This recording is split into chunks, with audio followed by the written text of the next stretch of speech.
Good morning. Thank you. Good morning. Thank you all. Thanks for this wonderful opportunity. It's always a pleasure when I get the chance to speak to people. But recently I've been adding disclaimers in the front end of my presentation, so I am loud, I'm in your face, I mean no harm, my bark is much worse than my bite, is that the correct way of saying that? And yes, I am very loud. So loud that when I go home, my wife of 21 years has to say, indoor voice. I know, I'm very sorry. I'm sorry. Just a little bit quick information about me. I did grow up in Southwest Philadelphia. I went to St. Barnabas Elementary School and then West Catholic High School when it was all boys. Then they had to merge with those girls, you know, years ago, those girls. Then Cabrini, then Villanova, and Temple. All my degrees are in history. My bachelor's is in history, my Villanova master's is in history, and my Temple PhD is in history. And all throughout that time period, I always had this question over in my head, which was, what do I do with this thing? What do I do with this degree, right? I mean, universities have been around since the Middle Ages, and I think every student has pretty much asked himself that question over the last several hundreds of years. And I didn't really know. I mean, I had some inkling, and so then in graduate school, actually I met Peter Abramov, the PA of MIPA. He wanted to have his initials go first, and I bounced around a lot, so I'm going to apologize for that. I should probably even move the table. But if you put the initials, P-A-A and E, and spell that out, that spells pay me. So no company in the world would hire another company called Pay Me. So in our 22 years of friendship, that's the only argument I've ever won. So it's MIPA.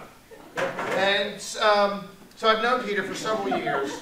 And I know, it's completely my fault. May I just bother you? I will bother almost everybody. Do you mind? Thank you. It doesn't matter which side you get to. Thank you. So Peter was in Temple, I was at Temple, and he graduated first. He's older than I am. So he graduated first and got a job doing market research. And I'm like, well, what is market research? What do I know? And he said, look, stop playing with kids. I've been teaching for a while. I have taught elementary school for 1 year, ran screaming from the building. Had no business being in a classroom with kids I could punt. Really not a good thing for me, really not a good thing. Found my way to high school, which was great. Seniors could handle my approach, and then eventually the college. And, well, you know college students. So I'm teaching, and Pete's like, look, stop being in the classroom. Let's go make some money and come out into the real world. And I said, okay, why not? You know, I'm a big fan of always being comfortable, being uncomfortable. Later on in this workshop, I'll talk about the 20 traits and habits of successful people, and that's one of them. You know, being comfortable, being uncomfortable. Like, it's very uncomfortable presenting to a group of strangers. Not that any of you are strange, or maybe some of you are strange, I don't know. But I'm very comfortable being in front of people that I'm not familiar with. So I said, okay, so I did. I jumped ship, left the classroom, and went and interviewed doctors and healthcare practitioners for a couple years. One-on-one interviews, phone interviews, focus groups. And that's when the internet was just, you know, beginning to take off. And then from there, I just went to a couple different positions in marketing and market research and sales. And what I learned was that, geez, the skills that I have as an historian are certainly transferable to the business world. But no one ever told me that. Like, there's nothing out there to help students understand this. And that's really sad, because there's no greater level of the liberal arts than I mean, philosophy and English and history. My daughter's a junior in college. Her major is anthropology. My son's a junior in high school. He's thinking of majoring in creative writing. And they get every day at the dinner table. It's like, look, you do whatever you want. Because there's content that you master, and then there's the skills that you have. The skills you will have will get you through life and help you be successful. So, with that in mind, in 2005, as the world was changing, and I'm sure you're familiar with Thomas Friedman's book, The World is Flat. That came out in 2005, and on August 1st, 2005, Business Week came out with a lead article called From the Knowledge Economy to the Creative Economy. The world was changing rapidly in 2005. And Pete and I said, look, what do we have? We have these good set of skills, but we do a lot of presenting.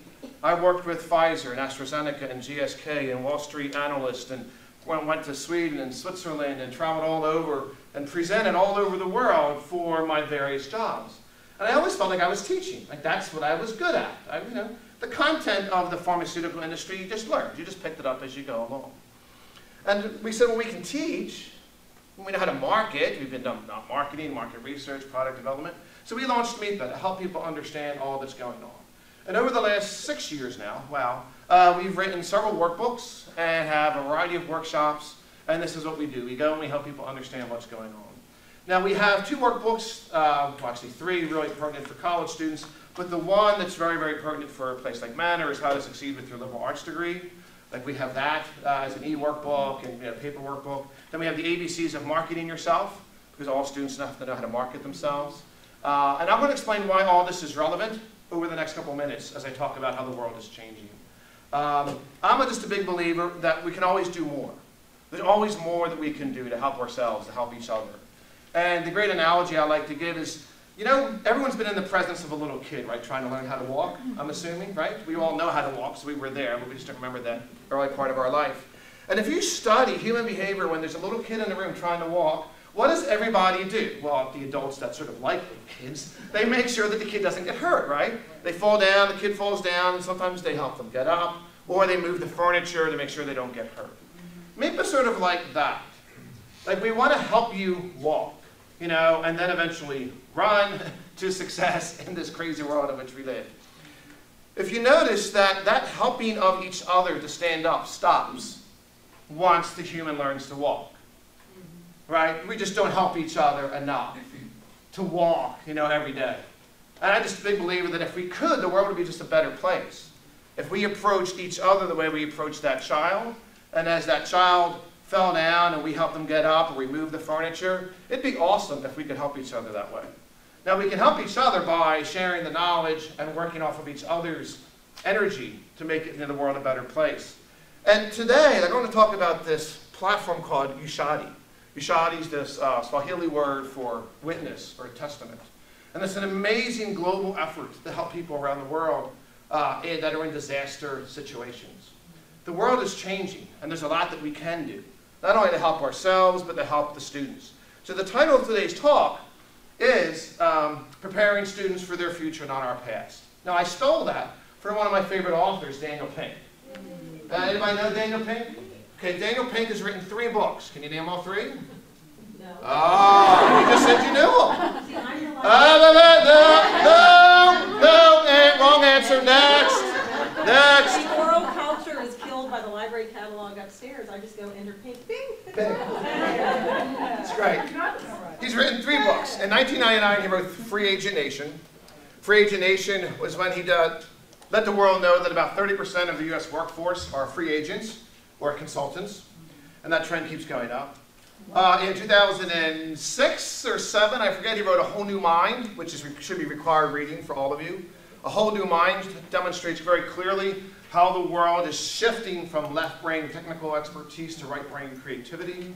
And then last year he published Drive, What Really Motivates People, which is an okay book. It's not bad. There's better books on understanding what motivates people to success, which I'll talk about later.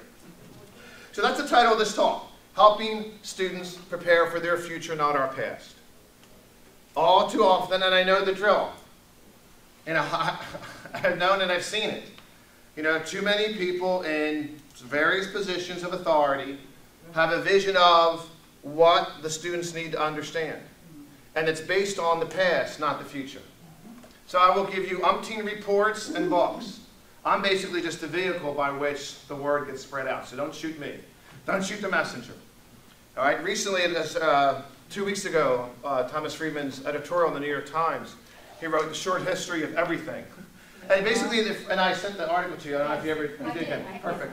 His great quote was, you know, since 2005, we've gone from connected to hyper-connected. And so that's a good segue into the workbook. So you have work to do. Oh, by the way, you have my card, you have a pen. If you have any questions, you can get a hold of me, you know, afterwards. So there, if you're in your folder is a workbook, if I could have you turn to that. Clear everything off your desk, students. Say, how do you like when you're told that? Huh? You don't like that? No. Do we need a break? Like, I could go on for hours. I guess we'll take a break at what? 10, 11, something like that? Is that okay? That's whatever works. It doesn't matter. Okay. I guess I just need a copy of my workbook. So this way. Okay. You have 5 questions on the top of page 2. See how well you know them. I'll give you 2 minutes to answer them on the top of page 2.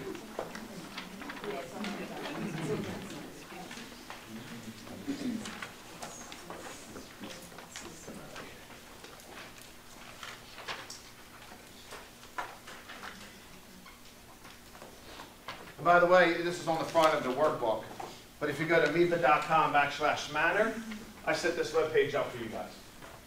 All the references here are going to be on the website for you, okay?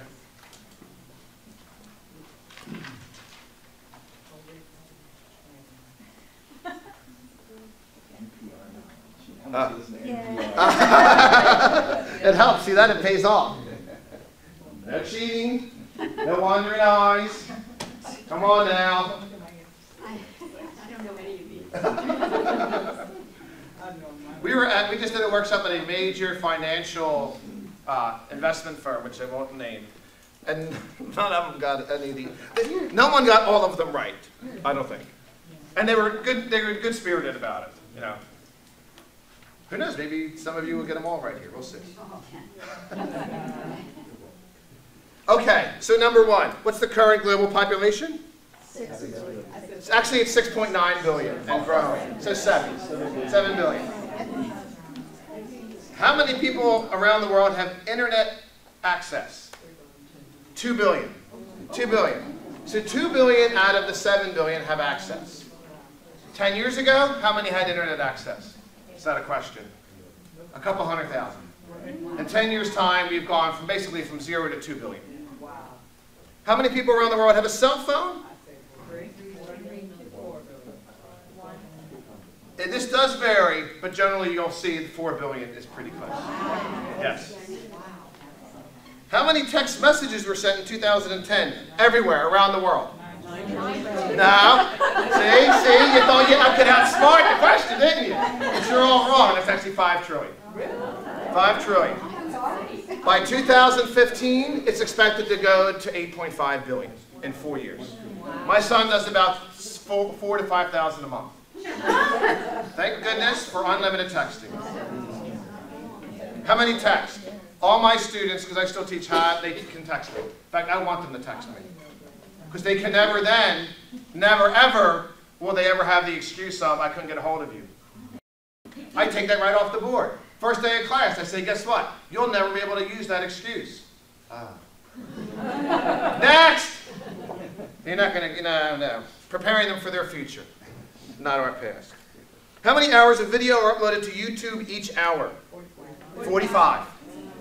45 hours every hour times 24 hours in a day times 365.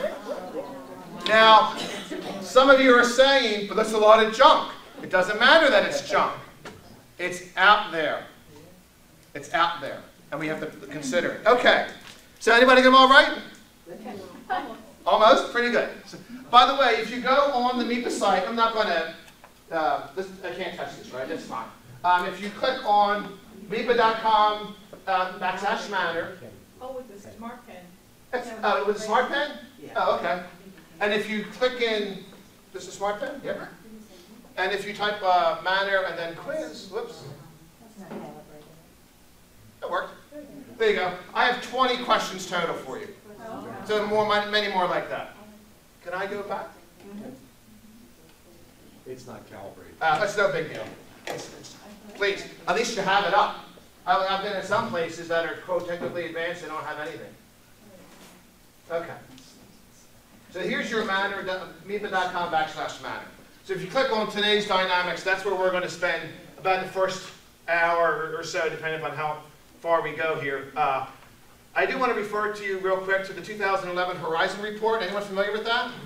Very good. It's a must-read for anyone involved in any level of education. If you click here, it's the PDF. You can download the PDF. We're actually going to do an exercise about the Horizon Report after I get done with the first part, okay? It's really, really important that you at least read the executive summary of the Horizon Report. The printer is available in the librarian's office. Oh, well, there you go. You know, there's always someone that has to, like, control, aren't they? There's always someone like the librarian that has to have their voice heard above everybody else. Quiet little I know, that's right. Oh, could you imagine this every night at the dinner table? Don't you feel bad for my family? I know I do. Oh, they're like, Dad, short version. I tell these great backstories, or I think they're great.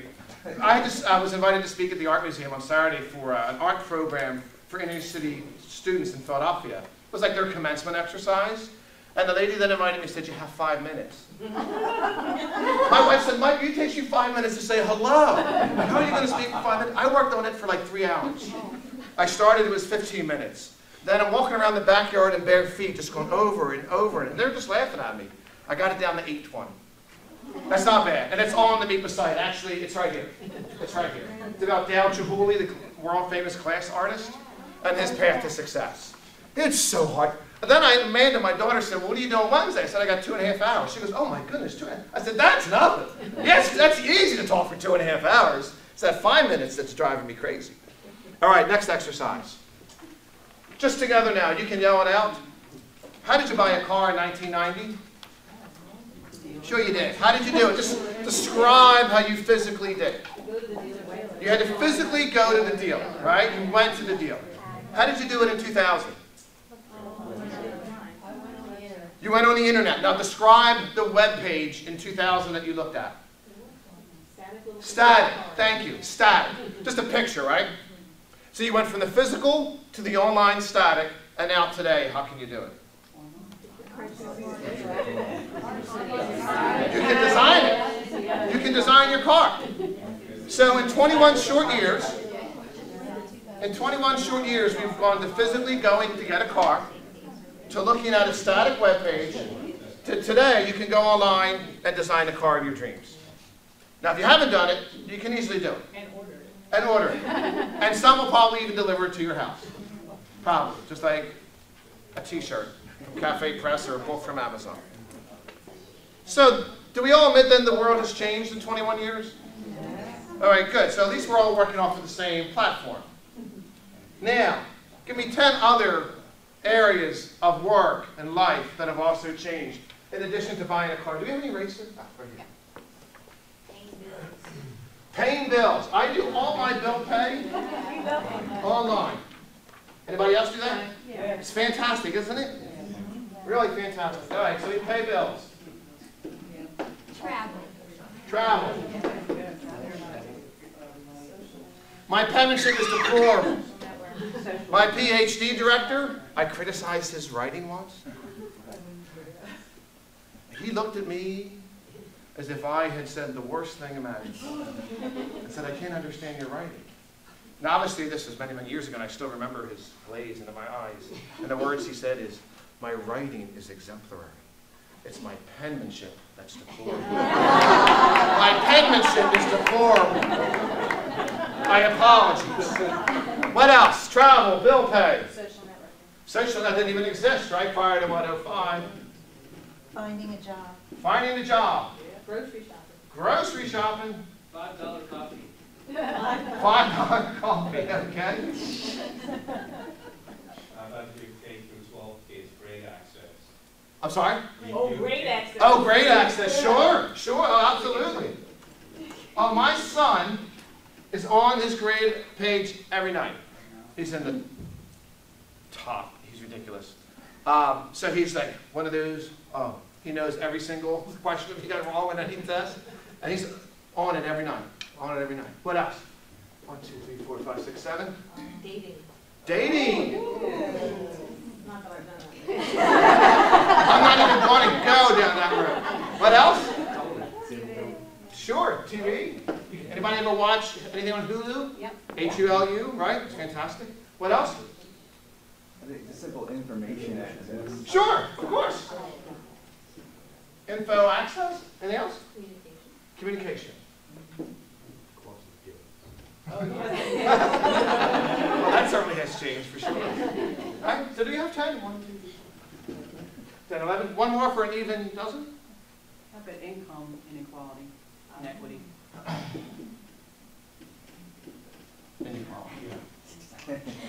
I was getting there. My brain's working faster than my hand. Sorry. Okay, you're right. Absolutely. All right, so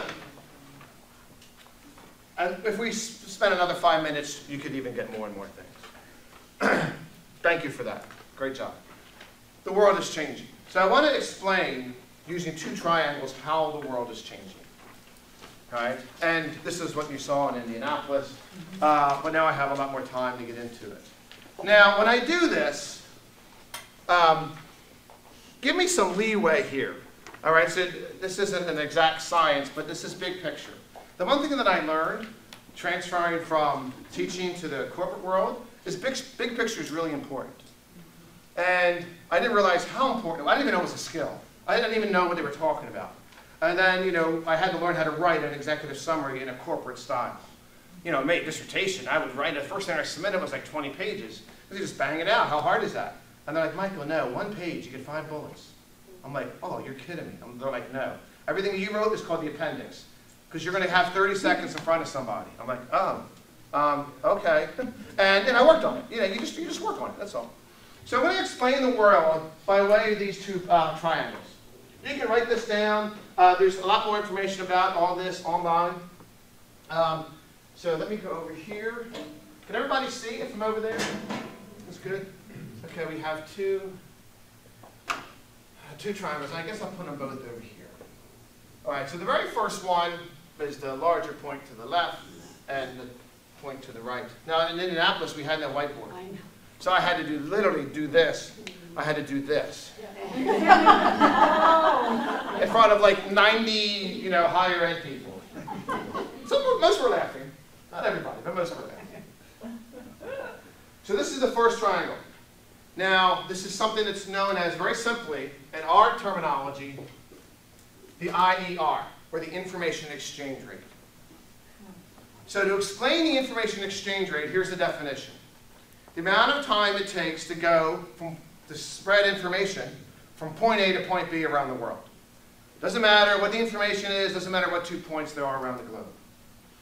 Now, to do this, I need everyone's input, because the benefit of being in a crowd of people my age is that you have the experience that I have. When I do this in front of 20-year-olds, they're like, huh?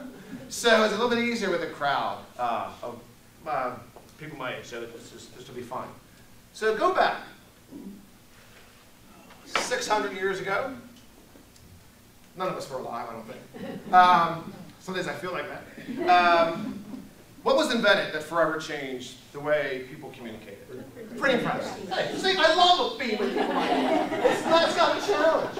The students are like, I don't know, papyrus? No!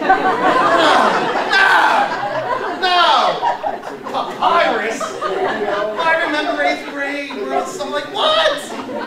God, I hate getting older. The PP, the printing press.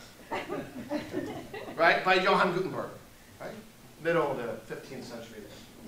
And actually, if you think about it, 400 years actually goes by before the next invention that transforms the way humans communicate. What is that? Telegraph. Very good. The telegraph. And again, give me some leeway here. And then, actually, a short time after that, what else is invented? Telephone. Oh, I love you guys. You guys are great. You guys are great. All right, now, after the phone, the radio. Ah! Younger people were like, what's the radio? Like, they have no idea. It's like foreign to them. It's like, what's that thing on the car? 98 what? What is that? I don't know what that is. After the radio? TV. Then after the, ooh, I could have spread it out a little bit more, but that's okay. After the TV? Okay, PCs, right, absolutely. And then a short time after that, first generation what? Cell phones. Right, first gen cell phones. Remember Danny Glover and Mel Gibson in Lethal Weapon 1? Right, we saw that. He stops on the bridge. The phone is like this big. It's so big he's got to rust it on the bridge. Right? And he's got to make the call. It's like, oh my goodness, it's crazy. It's crazy. I'm a big Seinfeld fan. You can see how outdated it is now. Right? They stop, they use the payphone to check their messages. It's like, oh, I remember that was horrible. Okay, then what? Okay, then, but what kind of internet access? Dial dial-up in here? Do they? If you do, get out. Get out. Get out right now. Dial up. And then what? So we'll do second generation cells. And then today, laptops, netbooks, and then third generation, right, with 3G and 4G wireless access. So it's the history of the world here in a very brief period of time. Now, how long did it take for information to go from point A to point B prior to the printing press? Prior to the printing press. The speed of Whew. Decades, right? Centuries, maybe. Who knows? So a long time. Once the printing press came about, what could you do? I'm going to steal your pad so I don't have to go over there. What could humans now physically do? They could share information. You could write it down and give it to you, and you could keep it. For the first time in world history, it revolutionized how humans interacted with one another. So give me some leeway. Instead of decades or centuries, we're going to say years, because you still had to like walk, right? I mean, there were no cars or buses or trolleys back then. So it's years. So then 400 years goes by, in the early 1800s, you have the telegraph. So then what does that do to the information exchange rate? Brings it down. Brings it down. I'm going to say now to months. Because if you know your history, not every house, not every vicinity, town, city, whatever you want to call it, had a telegraph machine. So you could still get a transatlantic message, right? As the cables were laid and across the world, but it would still take some time. Okay, yeah. You're allowing me to be flexible, thank you. Then the phone comes about. So from months now, we go to weeks, because not everybody had a phone initially, right? It just still was the case. And then the radio. So now the radio is going to bring it down to maybe days. Remember the first radio station, I think, was in Pittsburgh in 1927, thereabouts? You could barely say anything on the radio back then. And now, oh my goodness, it's a free-for-all. And then TV came along. Hours, because not everybody had a TV first. I still remember when we got our color TV in Southwest Philly. It was like the biggest thing ever. Like, oh, look, we have color TV. I'm like, oh, wow, that's really cool. And now I look back, and I'm like, that wasn't that long ago. It just really wasn't. And then what? Oh, PCs. Now, this is going to still be hours or perhaps minutes. It all depends on, again, your accessibility to the first generation PCs. Right? And then we had the first generation cell phones. So perhaps minutes still, it depends. Remember, they were expensive at the beginning. Not everybody had them. You had a car phone. Anybody have a car phone? Maybe you had a car phone. Maybe. And then the internet. So now the internet's breaking it down into maybe 30 seconds to get uploaded to the internet. It depends on your dial. It could take a while, right? It could take a while. And then we enter the last couple years. It's now, the information exchange rate is happening so fast that it's happening in real time. To use Friedman's phrase, we have gone from the connected to the hyper-connected in the short period of time. We now have 3G connectivity. This Android operating system, that's Dixie, she runs the house, 3-year-old Chelsea, she's in charge. The earthquake yesterday scared the heck out of her.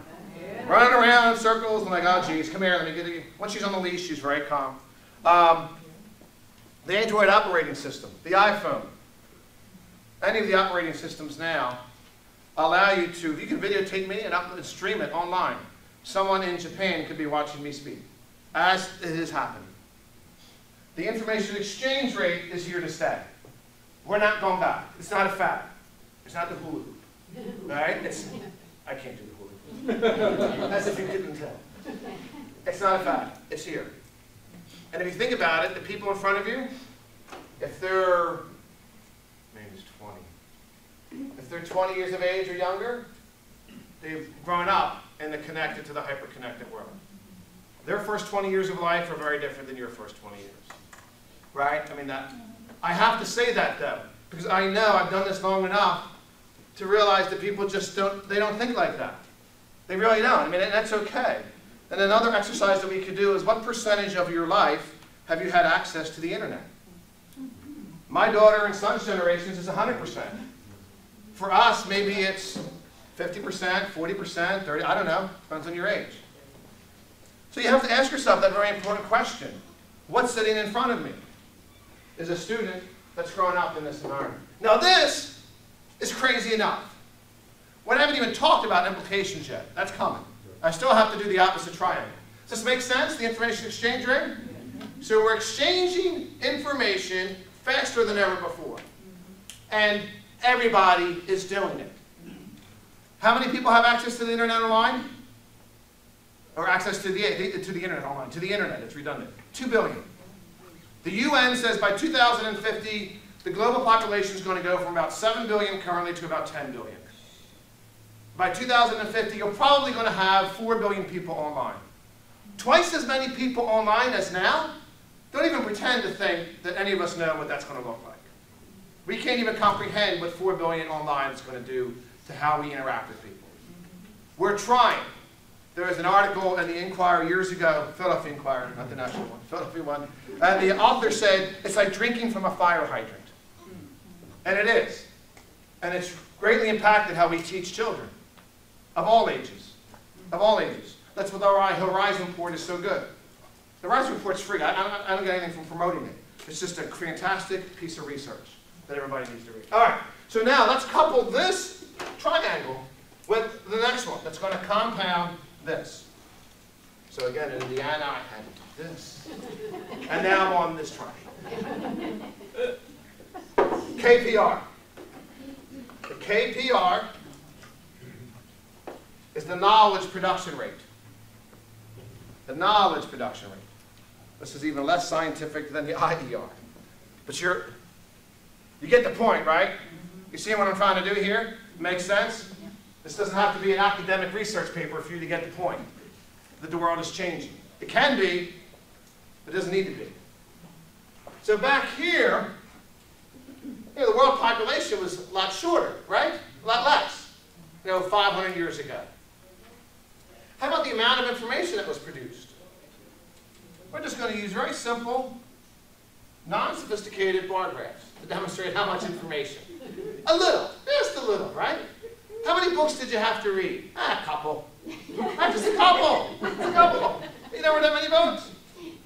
Let's keep moving forward. You did. You did have to do it by Kindle if you could afford it. Right? Smart asses all around. Always one in the group or two. Usually they sit near one another. Trying to do a job here. This is what happens to you, Michael, every time you try to help people. This is what happens. So what's happened is as more and more people have existed on this planet, they have been given access to more and more tools. And they're using those tools to produce more and more information. That more and more information is mind-boggling. Google CEO Eric Schmidt said last year at a conference that humans today, this was August 2010 he's speaking, humans today produce as much information from the beginning of time until 2003 every day. Every day. Now, stop and pause. We're producing as much information total every day today as all of human activity did from the beginning of time until 2003. We can't even comprehend it. And yes, a lot of it is junk. I understand that. But a lot of it is also pretty important. If you are an historian, and you're trying to tell the story of anybody in modern day history, and you don't have text messages, you're missing out on a lot of the story. Sorry, President Obama is the first president to use the BlackBerry. I'm assuming all those records are going to be made public in 50 years. It's a 50-year time frame before things become public.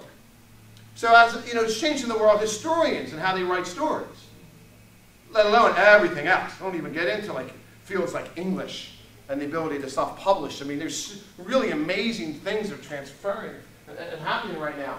So the knowledge production rate is happening, which means more and more information is being produced every year, and it's being circulated faster than ever before. Here we are. Here's you. And more importantly, here's your student. Hi, teach me. Teach me how to succeed in this. It doesn't matter what field. It could be veterinary science, could be philosophy, could be law. Law's changed. Law's completely changed over the last few years. My cousin's a lawyer. He's always filling me in on how things are changing. Everything is changing. And if you don't stop and ask yourself, all right, now what do I do? I think you're going to be left behind. One of the authors that I'll talk about is Don Tapscott, who authored Wikinomics, and then last year came out with Macroeconomics, another great book to read. And his great quote is, he co-authored it with Anthony Williams, his great quote was, you know, only the connected will survive. And that's true. Only the connected will survive. So yeah, am I connected? Absolutely. I am connected. Have to be. Have to be. Anybody can get a hold of me at any moment of any day. And when I don't have internet access, I kind of feel naked. Which is never a pretty sight anyway. But it's just like, wow, I'm really in trouble here. What if someone needs me? You always gotta laugh at yourself. Life's too short. Just laugh at yourself. It's all good. It's all good. Does it make sense? We're all here.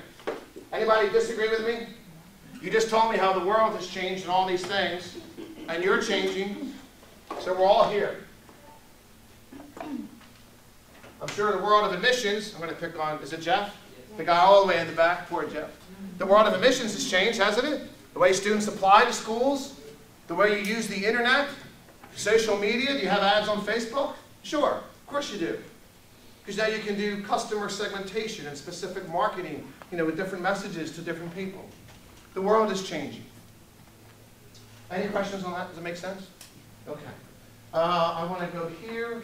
I want to make sure that I did not miss anything. Okay, what do we got here? Okay, so the information exchange rate, the knowledge production rate, the emergence of the creative economy. So the world in which we live in, let me talk about this now. Most people think we're still in the knowledge economy because of this.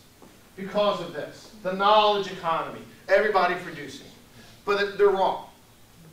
I don't know, maybe I'm stepping on toes here, but some schools have like knowledge economy, like strategic plans. That's gone. That's gone by the wayside. I know the problem is we're in the creative economy.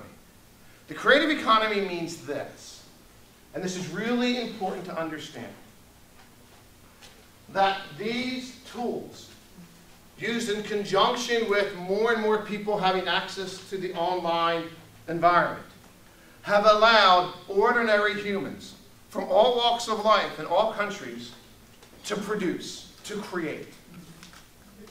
And so what I'm going to do now is talk about the implications of that.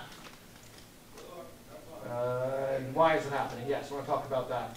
I want to talk about why it's happening, this very concept, and how it's happening. Make sense? We discussed what is happening. Now I want to talk about why and how it's happening. There are several authors here. These are all links to their books and like their biographies and other kind of stuff. So if you go online, you can check it out. Alvin and Heidi Toffler. Anyone ever read anything by the Tofflers? Third Wave, Future Shock. In '06, they published Revolutionary Wealth. Revolutionary Wealth, it's long, it's about 300 pages. It's an excellent read. My favorite part is what's called the adaptation to technology change curve. And I'm gonna, you're not gonna like this, but that's it. Actually, I can erase this. Tofflers are great. They're, geez, I think they're in their 80s now. They've been married for like 40, 50 years. They've written all their books together. Despite the tragedy of their only son, they were able to get Revolutionary Wealth out. They're an amazing team. I really respect them highly. I don't always agree with everything they say, but you have to really respect their labor of work over the years and helping people understand how to prepare for their future and not the past. So there's this speed to adaptation curve. And this is 100 miles an hour. And then you go to 90, 80, all the way down to 10. So basically, they looked at this. The Tofflers looked, now this is what us and me, but Peter and I put this together to help explain it to anybody in very quick terms or in very lengthy terms, you know, something that's very flexible. So they're looking at the information exchange rate and the knowledge production rate. And they're now looking at entities They're looking at for-profit businesses, non-government organizations, families, churches, schools, the law, government, and they're saying, how do these entities, how are they adapting to this? And they said, well, you know what, the for-profit businesses, they're moving 100 miles an hour to stay up on top of things. You know what's fascinating? What's the next fastest entity that's keeping up, trying to keep up with all this? I didn't know this until I read it. It's actually NGOs, non-government organizations. Yeah, the UN, you know, the World Bank, all those organizations. Fascinating stories of what's going on in those fields. How fast do you think schools are adapting? No, it's not that bad. Yeah, they're about 30 miles an hour. And using email to communicate with your students, that doesn't count. Sorry. People hate when I say that, but it doesn't count. It doesn't. Email, you know why? Who's using email? Who? You know how I get a, yeah, us old people are. If I want to get a hold of a student, I text them. Hey, call me about your assignment. Oh, God. He can text me. Yeah, absolutely. Because guess what? We're both here. Me, the teacher, you, the student. I will teach. I'm the adult. I will teach you how this game is played. What I really don't like is when people my age or older say, oh, I don't know. I can't. That phone, that confuses me. I don't like that. I remember bowling years ago when texting first came out, and all my friends were bowling, and somebody's kid was trying to text them, and they're like, I had the old flip phone, you know, remember the flip phones? Some of you probably still have it. And that's okay, I just got rid of mine. Thank goodness every 2 years you get a new phone, right? And they're like, how do I respond to this? I'm like, no. Put the ball down, and I'm going to teach you how to text right now. Don't be one of these dads that doesn't know how to use a little cell phone. This will not bite. It's not going to hurt you. You're not going to break the internet if you don't do something wrong. We are the adults. We are the adults, and we have to teach the students, this is how it's used. End of story. End of story. I know a lot of people disagree with me and don't like that, but I'm sorry. I work every day really hard to stay up on all this stuff, on top of all the other things I got to do. That's the first time I've even owned an Android operating system. And I just spent hours every night figuring out how to use it, how to download apps, how to move things, what tools can I use on it? How does it differ from the BlackBerry that I just had? You know, that's my job. That's my job. Oh, Rim.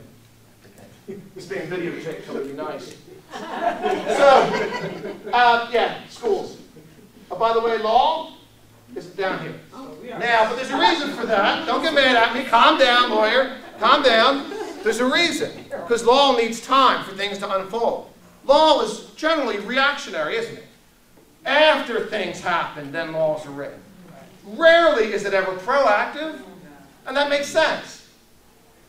I just think schools should be up here.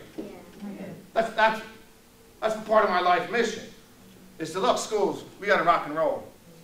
You know, the people sitting in front of you have grown up in this hyper-connected world. What have you done? I want to show you how I use technology. All my marketing students they can't leave my class without their own website. If you go to michaeledmonsonphd.com, that's an example of it. But I'll show you Sarah's website and Megan's website. All my entrepreneurship students have to leave with a website. Their company or a nonprofit is online. It's ready. There's no paper. I don't need an exam. That is the exam. Because that way they can then leave my class and go and use that website. Immediately. Immediately. That'll then, by their architect of the website, the design of the website, that will demonstrate to me what they've learned. And they have like a whole huge checklist of how to do the website.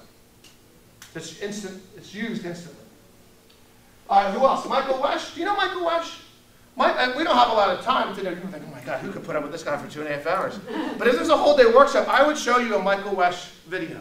Michael Wesch is a cultural anthropologist from the University of Kansas who is wonderful. He has done several videos. They're on YouTube. And he's spoken at TED. We know the TED conference? Then there's many TEDs called TEDx. He spoke at the TEDx in Kansas City a few months ago, maybe a year ago now. And the title of his talk was From Knowledgeable to Knowledge Able. Do yourself a favor. Spend 14 minutes and watch it. He's talking about how we have all taught using knowledge. We're all very good at this. We're all very good at this. But now can you make them knowledge able? What do you do with the knowledge that you're giving them? How do they apply it to the real world? How do they use it to succeed in this crazy environment? How? Friedman's article from August 13th said, look, to stay or get into the middle class, you need to work harder, you got to work smarter, and you have to adapt all the time. So everything that we do needs to help them succeed. Again, no greater lover of liberal arts than I. Some people mistake me and think I'm saying get rid of history and no. No. Have all those classes and offer more of them, in fact. Some schools are doing away with liberal arts, which is a train wreck. Don't do that. Add them, and then leverage the skills. And all you got to do is look at a third of the Fortune 500 CEOs have a liberal arts bachelor's degree. So don't tell me it's not valuable. Please, you're not going to win that argument. Because they're knowledge able. People with a liberal arts degree are knowledge able. And so Wes talks about that. It's fantastic. A brand new book that just came out, Jason Fried and David Hansen, Rework. Seth Godin said of Rework, ignore this book at your own peril. If you want to understand how work is changing, read Rework. It's a very simple read. You'll flip through it very quickly. Ken Robinson, do schools, actually it's Sir Ken Robinson, do schools kill creativity? He wrote The Element. The Element is an examination of the intersection of what you like to do and what you're good at. I love to sing. I am a horrible singer. That's not my element. So you've got to find out what you like to do and what you're good at. That's Ken Robinson. Chris Anderson, The Long Tail. We're going to talk about that in a second. Don Tapscott we mentioned. Daniel Pink we mentioned. Jeff Howe, crowdsourcing. We'll look at that in a minute. And then Thomas Friedman, The World is Flat. All right, so they're all the authors that can help you understand this a lot better. Okay? Make sense? So now let's look at the question, why is it happening? Why is it happening? Now some of this we've already covered, but this is my checklist. If you notice, I don't use slides, I don't have notes, I just sort of need a cane. There's my cane, it's my whole line outline. So why is it happening? There are several links here that can help you understand global population. So the very first thing is to remember that we're at about 7 billion people, and in 30, 40 years' time, we're going to go to about 10 billion people. And I need some more space. I want to keep my triangles up the top. Okay. So we're at 7 billion. I'm going to go to 10. Now, how many have internet access? 2 billion. So 2 billion, and that's going to go up to around 4 billion. 2, 4. So more and more people have access to all these tools all over the world. So the next question we have to ask ourselves is what percentage of internet penetration does each country have? That's really an important question to ask ourselves. You want to go to internetworldstats.com. I'm just going to flip up an important table for you real quick, and it should be my current link. All this is, oh, that's, okay, that's the U.S. Census, Kumado, forecast. Maybe it's this one, global internet access. Here it is. InternetWorldStats.com compiles all the latest information, so it's fantastic. And this, can you see this? I'm going to outline it anyway for you. If I kill a light, no, I kill a light. Might not happen with the recording, but we'll do what we can here. See, how's that? And Brian, you can edit this. Don't worry about it if it doesn't come through. What I want you to take a look at is the bottom number. In 2000, there were 360,000 people with internet access around the world. 11 years later, today, a little over 2 billion. So just stop right there and say, wow, really? In the past 10 years, while you were working at Manor or whatever it is, wherever you were working, every day more and more people have internet access. Wow. Which is impressive in and of itself, right? Yeah. But now let's take a look at, this is what I really focus in on. Percent of penetration. Percent of penetration per continent. Africa only has 11% penetrated. So what's going to happen when Africa doubles the amount of people it has online? We don't know. We don't know. Asia, almost 30%. Europe, 55%. North America, about 80%. All total, though, 30% of the world has access to the internet. 30%. Now, if you remember from the quiz, in the beginning, more people had a cell phone than internet access, correct? Now, why is that? It's cheaper. Of course, it's cheaper. Cheaper operating systems, right? And these are a lot easier to carry around than even the latest netbooks, right? You can just throw these in a pocket. So please keep that in the back of your mind. All right, 360 to 2, and then only 30%. And who knows where we're going to go, in the future. And then what else did I want to show you? Oop, I think this is okay. Global Mobile, we don't need that one. Okay. Oh, and the other fun site to go to is Poodwaddle. You know Poodwaddle? Poodwaddle is very cool. It counts up population, deaths, births, illnesses, electronic units, units of electricity used, all kinds of that fun stuff. Yeah. Every second. Every second. Yeah, it's an amazing product. And it's free. So the links are there. The links are there. I know. Yeah, it's crazy. It's all good stuff. Okay. Good. What else? We talked about connectedness. We talked about mobile phones. Now I want to talk about searches. How many searches are done globally per month using Google and all the other search engines? Per day. Yeah, it doesn't matter. I mean, anybody venture to take a guess? 10 billion. I'm going to give you the real numbers in a second. Has anyone ever stopped to think, well, how were those questions answered pre-internet? They weren't. They probably weren't. Or you went to the librarian. You went to the lovely librarian. Questions, answers right here. I know I did at Cabrini. I went to the librarian. I lived in the library. Lived there. Villanova, Temple. I lived in libraries. That's what you did pre-internet.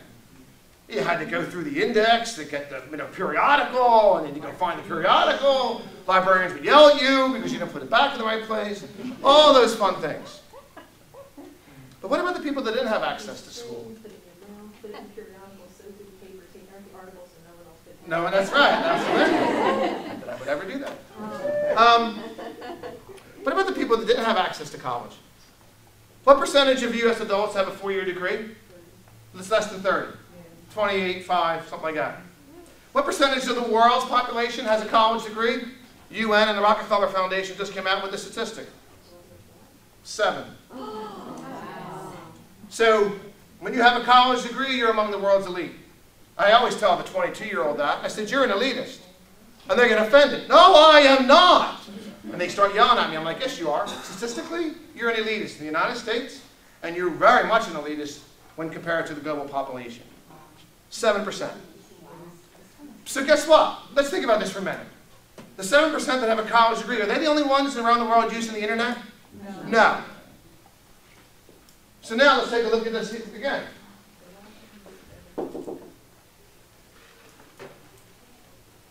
I have people without formal degrees learning, don't I? They're learning all the time.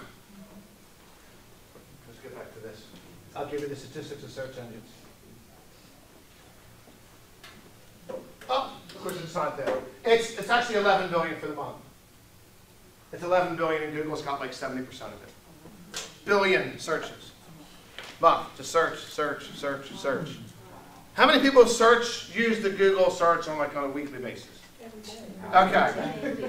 So the next time you use it, I want you to stop yourself and ask yourself, geez, how did I get this information prior to this? Do you have to pay to use Google? No, it's all free. Well, you might have to look at ads. But when you use Google and you get a result, they're not charging your credit card. Well, you don't have to give them any money for this information. Right? It's all free. So when I get in front of university faculty members, and they really don't like what I'm about to say, but I got to be the one to say it. The information that we provide in a classroom, for the most part, before you yell at me, for the most part, is available online for free. Oh, well, thank you. People get mad at me. Well, it is the truth, but it's like people, I got like 6 heads when I say this. That's right. Well, it is, but here's the deal. So, when that student comes to your class and says, why do I need you? Oh, could you hit the backlights, please? Thank you. Why do I need to be here? The emphasis is not on the content, it's how to use it. But I still get the strangest looks when I talk about this. And people think, oh, Michael, no, you have no idea how important I am, Michael. All right, you're all very important, okay? You're all very important, yes. Hands down, the most important people I've ever had to meet. Okay, do you feel good about yourself now? All right, how's that? Are we good? I say this, part jokingly, part serious, because we have to emphasize, we have to prepare students for their future, how to use what it is that we are teaching them. Because they already have access to everything they need online. They don't need you. They don't need you for content. They don't. And I tell my students all the time, you don't need me for content. I've completely re-engineered how I teach my classes. I don't lecture anymore. I have a series of books that they have to read, and then we come in and we discuss them. Because you can't discuss online. Yeah, you can video chat and all that stuff. But my value comes in growing you on how you got information from your reading. You read it. The stuff that's in the book is going to be in my lecture notes, my transparencies, writing on the board, my PowerPoint slides. Get rid of all PowerPoint slides that have text only on them. When we teach all these workshops, no one is allowed to use a PowerPoint slide with just words on it. Sorry. That information is in the reading. Read it, come in, and we're going to talk about it. We got to talk in class? Damn right you got to talk about it. Everybody talks in every class. That's my rule.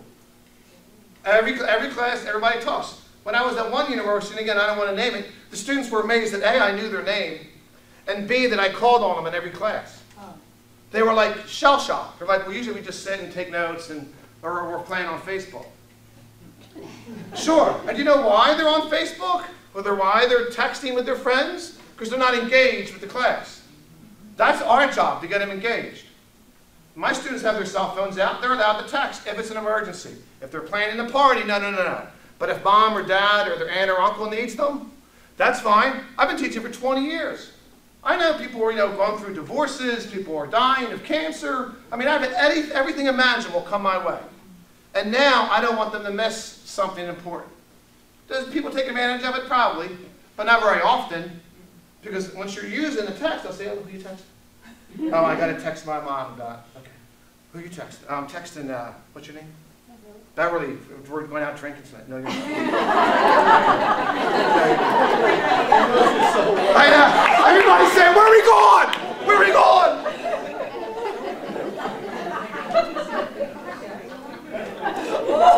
Whatever works, I say. Whatever works. We have to teach them what to do with the material. We have to. We don't have a choice. We got the statistics. The last thing I will leave you with in this section is, have you heard of the Pew Foundation, PEW? They have wonderful reports about what's going on. There's a link to a social networking report that you should read. I think it's extremely valuable. All right, now the last thing we're going to talk about before the break, right? Oh, actually, it's perfect timing, is what is the result? How has our world changed? Now, I don't know if there's room, I don't know, anywhere to take notes on any of this stuff. But I'm going to draw a few things out. I'm going to quickly go through some more terms. Feel free again to ask questions. And Mike. Okay. So the very first thing I need to explain to you, even on the most basic level, is something known as the long tail. Now the long tail was a phrase coined by Jeff Bezos, who created what company? Amazon. Right? He had a very well-paying job in New York City, on Wall Street. But he was back here. He's back here. He saw internet growth rates of thousands of % every year. And he's like, this isn't a fad.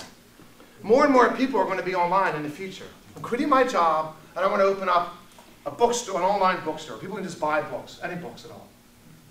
His boss said, Jeff, I think he graduated first from his class in Princeton. He's a brilliant man. You have a good job here. What are you doing? He just got married. He said, go home and sleep on it. Jeff went home and slept on it, talked to his wife, came back the next day, and told his boss, Jeff, I'm gone.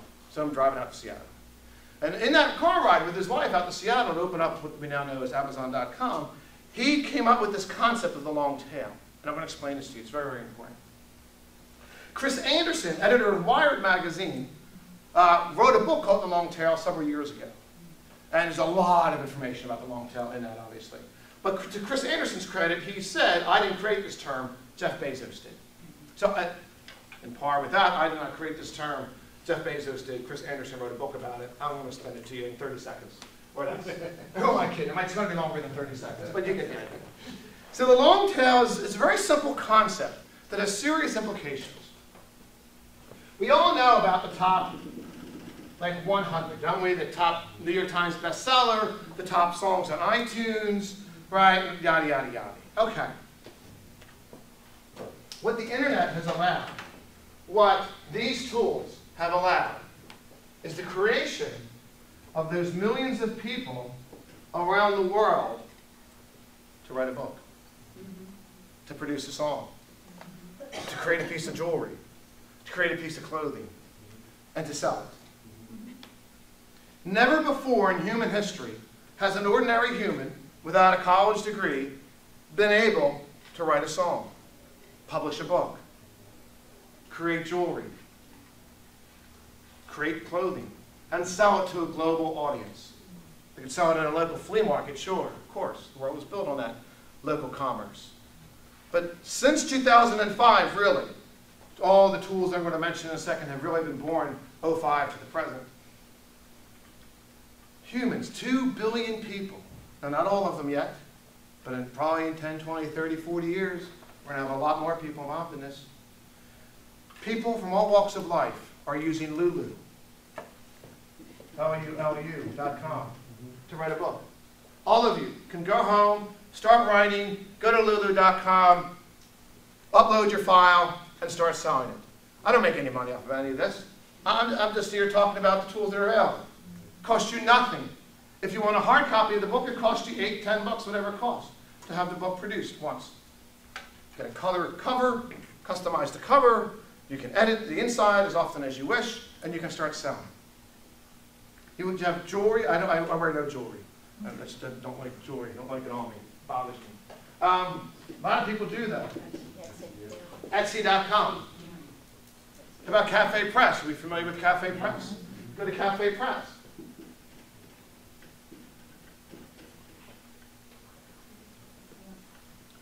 What this is allowed to do is not only give everyone the power. I just wrote a blog on our website. We have a blog, and I talk about the ice industry. Ice used to be an industry. I mean, if people are familiar with their history, or maybe even old enough to remember ice houses, right? You needed a middleman to get access to ice, didn't you? You don't need a middleman anymore.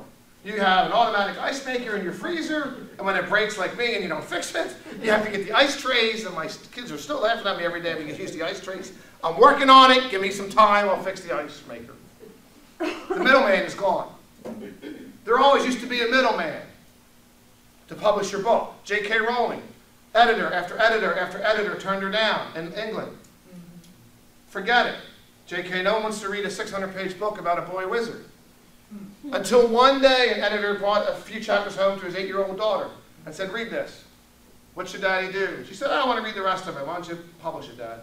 He said, all right, J.K., I'll make a few copies, but get a day job because no one's going to read this book. The Beatles were told guitar bands are out. Right? How many other stories do we need? Poor Paul McCartney wasn't even allowed to be part of his high school choir because he was told he couldn't sing. Really? Really? That's why I never judge someone's business or nonprofit idea. How do I know if it's going to take off? What I will evaluate, though, is your ability to present a compelling argument for it. That's different than the idea itself. Just wanted to share something very, very quickly. Fire away. My niece started at the University of Richmond last week, and she was originally turned down.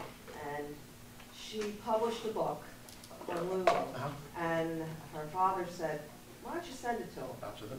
She got a phone call the next day. Yep. Wow. We had an opening. Yeah, yeah, I bet you did. Yeah, I bet you did. Now, you know, she's 17, 18, you know, it wasn't, you know, like a, you know, Mosby or Saunders Right. education, but The Doesn't matter. It didn't matter. Doesn't matter. She designed the cover, she wrote everything, she wrote the book, published it, you know, so, Then she should have negotiated and said, oh, you know what? I've already chosen another school. What do you have to offer me? That's what I would have done. What, you think you're the only school that I can go to? I think it was like scholarship, you know. Yeah, good. Yeah, Absolutely. And it came from the dean. Good. Good for her. Good for her. So there's nobody in your way anymore. I always go, and I do a whole workshop on these tools, and I always give you the quote from, was it Henry David Thoreau, that said that most men leave lives of quiet desperation and go to the grave with the song still in them. Most people are unhappy at their jobs. We know this. All the research indicates it. Not all of you. All of you are very happy at Manor College. But we know that most men leave lives of quiet desperation and go to the grave with the song still in them. That doesn't have to happen anymore. It doesn't mean you're going to be a best-selling author, but it means that your dream can come true. You want to write a book? Go. The only thing in your way is you now. People really don't like that message. They really don't like it. But I'm not making it up. A perfect example. You have an opportunity to go write a book? Go. Oh, but I won't be a New York Times bestseller. So what? If you add up all of the bestsellers, they're going to equal X. If you add up the long tail, which is the billions of people around the world buying your one book, your one song, your piece of jewelry. Maybe I want to write a book with my wife called The Adventures of Dixie or Sheltie. And I will get you, I guarantee there's one Sheltie lover out there and we'll sell the book to. Now we can't retire on it, but I can commoditize it. I can start selling it. And if I can get one, maybe I can get two. If I get two, maybe I can get four. If I get four, maybe I can get 8. And if I spend 5, 10 years doing that, I will practice what Jasper Johns, the American painter, said, to do something, then do something to that, then do something to that, and pretty soon you have something. And that's really important to understand for young people today, anyone today. You'll have a job. Yeah, okay, job. Have a great time at your job. But then what? What else can you do? You can be part of the long tail. What percentage of songs have been purchased at least once on iTunes? What percentage of books have been sold at least once on Amazon? 100%. There's something for everybody in this environment. Everybody is participating in the long tail. So when you're in front of students, you can empower them to do things that you could never do sitting in those chairs. I could never create a website when I was at Cabrini College. We didn't even have websites. But I'll be sure my students have one. Because when they want to apply for a job or apply to graduate school, they just hand out a custom-made business card and says, oh, go to my website. And it's all free. People say, well, Michael, this costs. No, it doesn't. It doesn't cost anything. You can sell an electronic version of your book on Lulu. It doesn't cost anything. Oh, well, maybe only 10 people buy it. All right, well, now you're really making excuses. Now you're really making excuses. And that's just not going to sit well with me. A long tail. Okay. That makes sense? Everybody about a long tail? Good. Okay. Global collaboration. Wiki. Oh, university people hate Wikipedia usually. We'll have to talk about that afterwards. Don't get mad. Let's be kind to one another. Let's talk about, who's the guy in Boston who had the little lanterns and the, you know? Paul Revere? Yeah, let's Yeah. talk about that one. We'll go to that Wikipedia page, we'll chat. All right. I'm down. Did you have too much coffee this morning? Wiki is the Hawaiian word for what? Speed. Wiki is the Hawaiian word for speed. When Jimmy Wales created Wikipedia, he was already working on something else. He actually had published, and we will get a kick out of this because we're all university people, college people. It was called Newpedia, not Wikipedia. Now the new, my markers are running dry. That's all right, but now what kind of operation you're running here, Sally? That's that great line from A Few Good Men. Remember A Few Good Men and Jack Nicholson has to like sit back down and he said, I don't know what kind of courtroom you're running here, Judge. And the judge says, I think you'll call me Your Honor. I deserve it. And so every time like my wife and I'll do something, and I'll say, I don't know what kind of kitchen you're running here, you know. And she'll yell at me because I don't do anything around the house. I can't even hang it straight. pictures. He had Nupedia up and running. New and you, but this was the basic format for Nupedia. He said, we're going to get all the experts in the world, and they're going to preview, thank you for letting me pick on you, they're going to preview and proofread people's submissions, and we're going to get them online. So you were the stopgap. These experts said people would write to you, you'd proofread, and you'd post. Brand new concept, brand new concept. What was the problem? What are we as humans? We're slow. We are slow. Really slow. Really, really slow. So all the while this traffic jam exists on Nupedia, he meets a programmer that's designed the ability of humans around the world, wherever they're at, to collaborate and edit the same document. Jimmy Wales' head popped off. He was a PhD student at the time. He said, wow, how amazing is this? And it was named after the Hawaiian word for speed, wiki. So he bought Wikipedia.com. And he said, okay, now forget Nupedia. By the time Nupedia was shut down, it had like 24 articles published. Wikipedia today has 5 million articles in like 80 languages. Now, a lot of people will say they're not valid. There is some truth to that. But I also know that studies have been done by Nature, the Smithsonian, and other entities that demonstrate very clearly that a lot of Wikipedia is also very, very spot on. So what I tell students is go to Wikipedia, scroll all the way down to the bottom, and start at those resources. Start there. And then from there, you can go. And then you do that. Now, that's one type of search. You've got a bunch of different searches to do. That's just one avenue you're traveling down. Then you got to read all these books. And you can get a lot of these books online in Google Books for free. I mean, do we know how many millions of books Google Books has for free? Have you ever been to the Google Books site?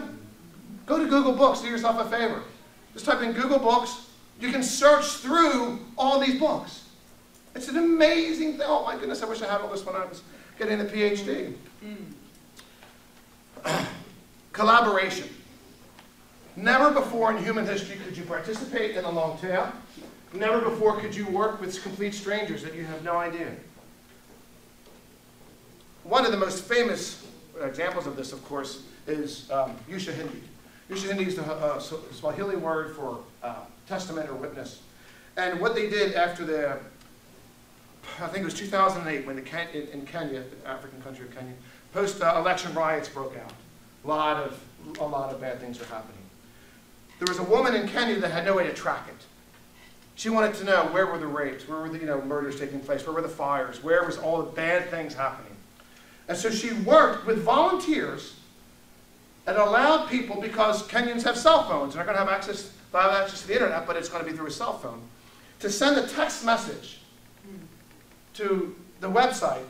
And the website automatically converts it to the appropriate language and gives a GPS location to where the text message came from.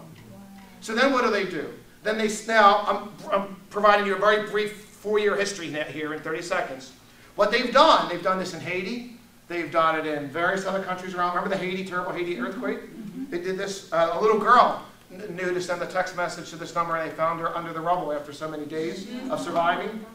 What they've done is they share this information with the U.S. Marines, with the Red Cross, and other life-saving organizations. Not one person gets paid on the project. Open source software and collaboration has reached an incredible height with this web tool. And this is just the tip of the iceberg. We're trying to comprehend this, and we're doing the best that we can, but starting next year, and I mentioned this in Indiana, ICANN, the Internet Authority that oversees the allocation of web addresses, you have manor.edu, right? What they're going to do, because they know what's coming. 2 billion online now, maybe 4 billion in 20, 30, 40 years. Right? It's not going backwards. What happens is, just like with anything, just like a parking lot. You get 500 more students at Manor, you can't fit them all in that parking lot, can you? So you got to put another parking lot out there. So what ICANN is going to do, people are saying, we can't deal with 500 more people. I could barely teach the class load that I have. And he's talking about 500 more people. Okay, well there you go, good. So what ICANN is doing is saying, look, We know the internet's already really crowded, so we want to open up the dot extensions. So for example, you have manor.edu. Whoever your IT person is, check into ICANN and submit your application for .manor. Because now I'm not going to do this, I'm just role-playing here. But I could easily submit my application to ICANN and say, oh, I want to purchase .manor. Dot whatever school address. So manor.manor might be your future address. .kids, .xxx.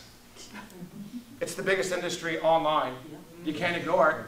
It's completely changed the business model in that industry. You have to be aware of all these things. Just as Lulu has changed the book publishing industry.